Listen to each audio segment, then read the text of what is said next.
Պարոն Պողոսյան, ձեր թույլտվությամբ ևս մեկ անգամ, քանի որ ուղիղ եթերում են շատ լրատվամիջոցներ գտնում, ուզում եմ հանցագործության մասին հաղորդումը ևս մեկ անգամ պնդել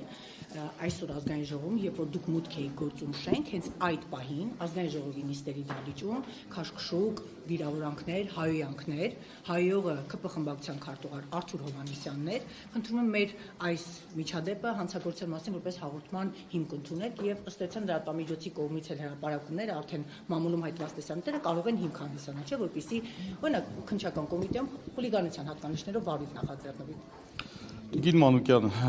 շնորհակալ եմ հարցի համար։ Ես ոնց հասկացա, դուք արդեն նախնական իրավական գնահատականը արդեն տվել եք,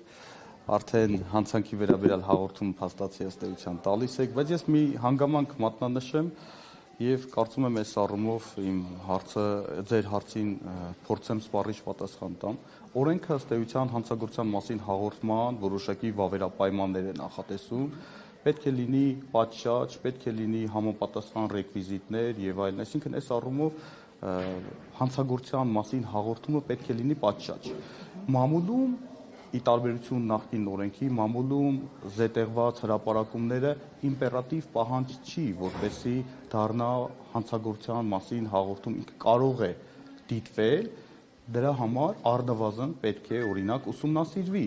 ձեր մատնանշված տեսագրությունները, բայց չմոռանանք նշել, որ դուք տեղյակ եք, որ քրեական դատավարական նոր օրենքով ներդրվել է նաև մասնավոր մեղադրանքի ինստիտուտը, որով ըստ էության քննչական մարմինները փաստացի վարույթ չեն նախաձեռնում եւ համապատասխան ընթացակարգերով ըստ էության վարույթ չեն նախաձեռնում։ Հետևաբար այս առումով ես տեղյակ չեմ, ինչ է տեղի ունեցել ձեր խոսքերից, դա լսեցի, ուսումնասիրել կհասկանանք ինչի մասին է խոսքը։ Առաջին դեպքը չի, նախորդները եւս քննության առարկա չեն դարձել։ Էլի այնտեղ ինչ որ բաներ էին պետք,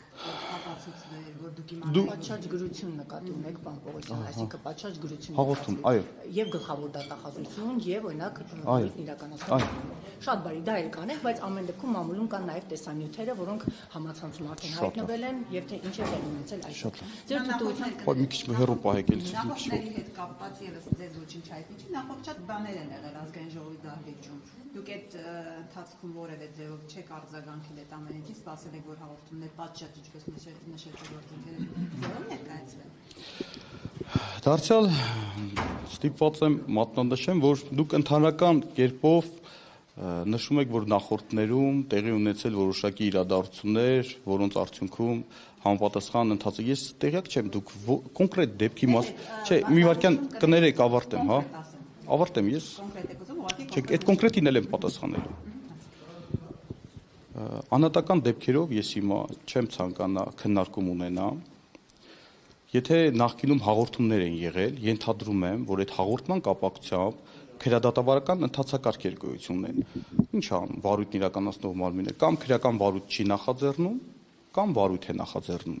Եթե վարույթ է նախաձեռնվում, կատարվում է նախաքննություն։ Եթե վարույթ չի նախաձեռնվում, ըստ էության բողոքարկման ընթացակարգերն է արձաբանվում։ Հիմա մենք դուք ընդհանրական ձևակերպեցիք ձեր հարցադրումը, մենք պետք է առնվազն հասկանանք։ Պետք է հասկանանք, օրինակ, ես չեմ հիմա պատրաստ չեմ առանձին դեպքերին անդրադառնամ։ Ես ընդամենը մի հանգամանք կմատնանշեմ։ Եթե վարույթ չի նախաձեռնվել տեսականորեն, բողոքարկման ընթացակարգեր կան։ Պետք է հասկանանք, բողոքարկվել է, չի բողոքարկվել, բողոքարկման արդյունքում որոշակի արդյունք եղել է, չի եղել, այսինքն բերեք անհատական դեպքերին չարադառնանք։ Ձեր թույլտվությամբ վերջին հրապարակմանը գազագողության դեպքով բարձրաձայնել ժողովուրդ օրաթերթը, մասնավորապես թե ինչ է կատարվում գազագողության ոլորտում։ Արդյունքում ներքին գործերի նախարարը ընթացք տվեց դեպքին։ Գործը հասավ քննչական կոմիտեի, ես ուզում եմ ընթացքը ցույց տամ, հետագայում արդեն քննչական կոմիտեի պաշտոնական հաղորդագրությունից պարտացավ բանդիտները փախել են։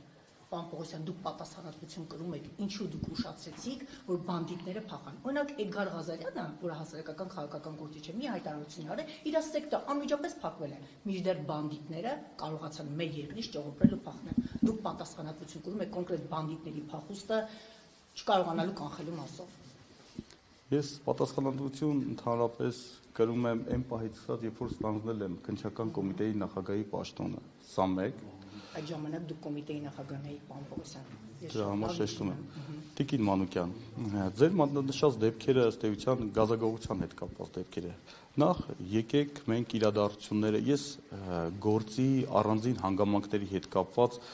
եկեք այս ձևաչափով ես չեմ պատրաստվում որևիցե քննարկում ունենամ, այսինքն մատնանշեմ քրեական, անդրադառնամ քրեական վարույթով առանձին փաստերի, բայց որպեսզի ձեր հարցին նաև սպառիչ պատասխան տամ։ Առաջին մենք ըստ էության դուք մատնանշում եք, որ ոստիկանությունը, չէ, նշեցիք առիթը,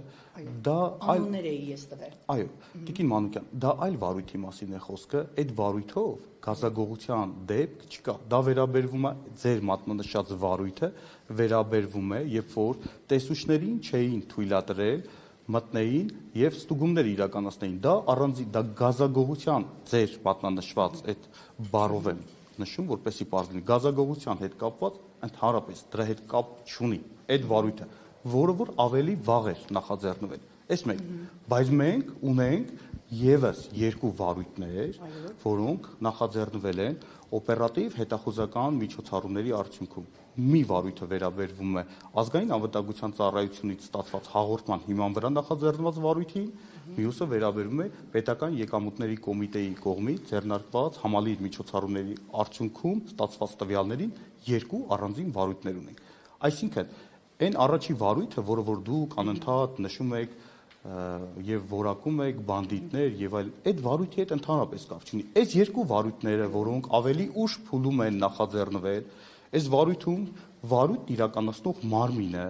ըստ էության քննչական անհետաձգելի գործողություններ կատարելա։ Դուք տեղյակ եք, որ գազալցակայաններ կան, բազմաթիվ գազալցակայաններ, որոնք քննչական գործողությունների կատարման արդյունքում կապարակնքվել է, վարույթ իրականացնող մարմինը ըստ էության իր որոշմամբ արգելել է գործունեությունը, արգրավել է որոշակի առարկաներ, այսինքն այս արդյունքում Գլուխները չկան, պարոն Պողոսյան, թույլ կտակ ավարտել։ Թույլ կտակ ավարտել։ Այս վարույթներով հսկայածավալ քննչական գործողություններ են կատարվել, երբ որ վարույթով արդեն իսկ ունեցել ենք բավարար փաստեր, բավարար ապացույցներ, որոնք հիմք կտային, որպեսզի անձանց նկատմամբ քրեական հետապնդումներ հարուցվեր, քննիչը, պատշաճ, ժամանակին միջնորդություններ են ներկայացրել համապատասխան անձանց դատավարական կարգավիճակ տալու վերաբերյալ որոշումներ կայացնելու վերաբերյալ։ Ստացել ենք այդ միջնորդությունները, հետապնդման որոշումները եւ ձեռնարկել ենք անհրաժեշտ միջոցներ, որպեսզի այդ անձանց նկատմամբ քրեական հետապնդումներ հարուցվի։ Դրանից հետո ըստ էության պարզել ենք, որ որոշակի անձինք մինչև վարույթ նույնիսկ նախաձեռնելը լքել էին Հայաստանի Հանրապետության սահմանը։ Այսինքն մենք չէինք չէ կանխատեսեինք, մինչև չունենանք, այսինքն մենք գործում ենք, մեր գործողությունները պետք է լինի օրինական։ Եվ ամենակարևորը քննիչը չի կարող առանց համապատասխան կարգավիճակի արգելի անձի ելքը Հայաստանի Հանրապետությունից։ Երբ որ ունեցել են քրեական հետապնդման մասին որոշումները, բազմաթիվ անձանց, այդ թվում նաև գործող ընկերությունների, տնտեսվարողների, տնօրենների, աշխատակիցների նկատմամբ քրեական հետապնդումներ է հարուցվել։ Ձեր մատնանշած վարույթներով ունենք կալանքի տակ գտնվող անձինք, ունենք տնային կալանքի տակ գտնվող անձինք եւ ունենք կներեք,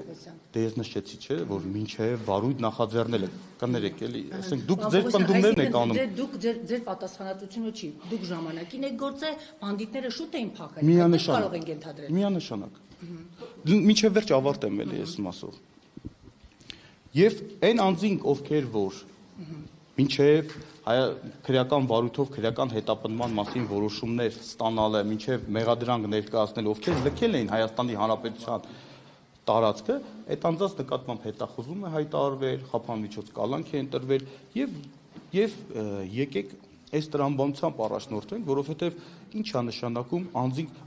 հիմա մենք արարքը որակում ենք բանդիտներ, դա երևի ձեր տերմինաբանությունն է, նախկին քրեական օրենսգրքում նման հանցակազմ նախատեսված եղել բանդիտիզմ։ Հիմա այդպես հանցակազմ գոյություն չունի։ Մենք նույնիսկ հիմա այս պահին չունենք այլ հանցակազմ, մենք ունենք մեխանիզմ, պարզել ենք այդ մեխանիզմի արդյունքում, որ տևական ժամանակ ըստ էության անձինք խեղաթյուրված տվյալներ են ներկայացրել սպառված գազի վաճառքի հետ կապված, ընդ որում այնտեղ ունենք տվյալներ նաև, որ դա արել են տեղեկատվական տեխնոլոգիաների օգտագործմամբ հաշվիչներ փոխել եւ այլն։ Այս մասով մենք օբյեկտիվ քննություն ենք կատարել, պարզում ենք անհրաժեշտ ելակետային տվյալներ ունենք նաև վերականգնումներ եւ այլն, այսինքն քրեական վարույթի բնական ընթացքը միանշանակ ապահովում է, համակողմանությունը ապահովում է եւ հավաստիացնում եմ ձեզ, որ քրեական վարույթը տրամաբանական վախճանին կհանգի։ Նախաքննական մարմինը կասկածներ չէր կարող կանխարգելիչ գործողություն։ Ի վերջո գործ ունենք այնպիսի մարդկանց, որ միլիարդավոր դոլարների հետ են, այսպես ասած, գործ ունեցել։ Կանխարգելիչ քայլ անենք, միջև քրեական գործով կհիմնավորվեր այս մարդկանց մեղքը, թե ոչ։ Ես միգուցե այսպես ոչ իրավաբանական եմ նշում, բայց հասարակ քաղաքացու դեպքում անմիջապես սեկտը կփակեր, անմիջապես նախաքննական գործողություններ կանեն, նա վտանգավոր է, նա հանցագործ է։ Մինչդեռ այս մարդկանց դեպքում գնացինք այնքան եւ արդյունքում մարդիկ արդեն վաղուց լքել էին իմանալով իրենց գլխին ինչ է գալու։ Այս կանխարգելիչ գործողությունները մտահոգիչ է, որ այսօր շատ դեպքերում նախաքննական մարմինների իրավաբանները այդ կանխարգելիչ գործողությունների հետևից չեն գնում։ Միջև դեպքը չի լինում, միջև սպանությունը չի լինում, բայց միջև այդ ասում էր սպանելու եմ, մորթելու եմ։ Միջև չի լինում դեպքը, գործի չեն անցնում։ Այս սա է մտահոգիչը, պարոն Պողոսյան։ Նշեմ Տիկին Մանուկյան, ձեր հարցադրմանը փորձեմ այս կերպ պատասխանել։ Նախաքննական մարմինը կանխարգելիչ բնույթ կրող գործողություններ ընդհանրապես ես դա չեմ պատկերացնում ինչպես կարելի է քրեադատավարական օրենքի ընդհանցակարգերի շրջանակներում կանխարգելիչ ձեր մատնանշած տերմինաբանությամբ դարձյալ խոսեմ միջոցառումներ ձեռնարկել, որովհետև օրենքը պարզ է, օրենքը ըստ էության բոլորի համար մեկ է, որպեսզի նախաքննական մարմինը հնարավորություն ստանա անձի ելքը Հայաստանի Հանրապետությունից արգելելու վերաբերյալ պետք է ունենա համապատասխան դատավարական կարգավիճակ ունեցող անձ, տվյալ դեպքում մեղադրյալ, պետք է ունենա համապատասխան խափանման միջոց, տվյալ դեպքում բացակայելու արգելք եւ նոր միայն այդ իրավապայմանների արկայության պայմաններում է լիազորված քննիչը, որպեսզի արգելի սեկտով Հայաստանի Հանրապետությունից ելքը հակառակ պայմաններում